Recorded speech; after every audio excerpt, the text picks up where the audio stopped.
Hello வைஸ் வணக்கம் and welcome back to the film போது யூடியூப் சேனல்.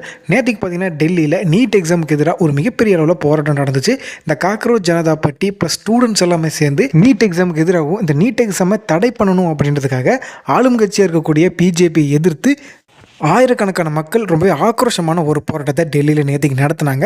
ஆனால் இந்த போராட்டத்தோட விளைவு பார்த்திங்கன்னா ரொம்பவே மோசமான ஒரு முடிவை தான் போராட்டம் நடத்தினவங்களுக்கும் மாணவர்களுக்கும் இறுதியில் கிடச்சிருக்குது. போராட்டத்தை உடனே கலைக்கணும் அப்படின்ற உத்தரவுனால அங்கிருந்த காவலர்கள் வேறு வழி இல்லாமல் தடியடி நடத்த வேண்டிய ஒரு சூழ்நிலை ஏற்பட்டுருச்சு. அதனால் போராட்டம் நடத்தின அத்தனை பேர் மேலேயும் போலீஸ்காரங்க கடுமையான தடியடி நடத்தினாங்க. இதனால் பல பேர் ரத்த காயங்கள், கை கால் முறிவு, மயங்கி விழுகிறது, ஏன் ஒரு சில மரணங்கள் கூட இந்த தடியடியில் ஏற்பட்டிருக்கிறதா ஒரு தகவல் வந்திருக்குது.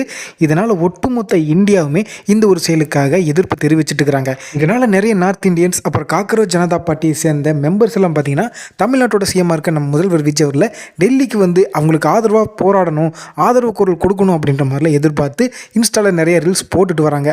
ஆனால் ஒரு தமிழ்நாட்டு முதலமைச்சராக அந்த மாதிரியான ஒரு விஷயங்கள் பண்ண முடியுமா அப்படின்னு தெரியல.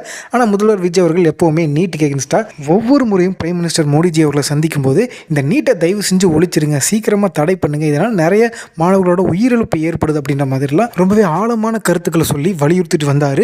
பட் அப்படி இருந்தாலுமே மோடிஜி அவர்கள் இந்த நீட்டை தடை பண்ணுறதுல எதுக்காக இப்படி கண்டமேனிக்கு தயங்குறாரு அப்படின்னு தெரியல. இதனால் அவருக்கு ஏதாவது ஆதாயம் கிடைக்குமா, இல்லை காசு கிடைக்குமா? காசை வச்சுட்டு எவ்வளோ நாள் மோடிஜி வாழ முடியும்? உங்களுக்கே இப்போ 70 வயசு, இன்னும் எத்தனை வருஷம் இந்த காசை வச்சுட்டு வாழ போகிறீங்க?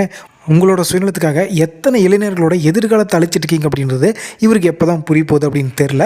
ஆனால் கூடி சீக்கிரமே நம்ம தமிழ்நாட்டோட முதலமைச்சராக இருக்கக்கூடிய திரு விஜய் அவர்கள் டெல்லிக்கு பயணம் பண்ணி இந்த நீட்டுக்கு எகென்ஸ்டான நடக்கக்கூடிய சம்பவங்களை பற்றி மோடிஜி அவர்கள்ட்ட எடுத்து சொல்லி இதை தடை பண்ணணும் அப்படின்னு வலியுறுத்தி இருக்கிறாராம் முதல்வர் விஜய் அவர்கள்.